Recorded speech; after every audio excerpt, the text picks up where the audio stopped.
কথার দহনে যখন হৃদয় ভেঙে চৌচির, তখনও টিকে থাকে আধখানা জীবন। টিকে থাকে সময়ের প্রাচীর জুড়ে হনহন করে ছুটে চলা প্রহর। ক্ষয়িষ্ণু জীবনের বাঁকে বাঁকে পাক খাওয়া অথই জল, অথচ তৃষিত হৃদয়ে তৃষ্ণার হাহাকার। হাহাকারেও যে ছন্দ থাকে জানা ছিল না, সত্যি জানা ছিল না।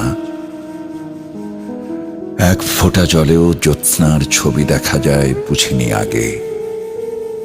পাথর ভাঙা হাতুড়ির আঘাতে খান খান হয় পাহাড়, তেমন করেই ভাঙতে ভাঙতে অবশিষ্ট থাকে এই হৃদয়। এক সময় আঘাতে আঘাতে হৃৎপিণ্ড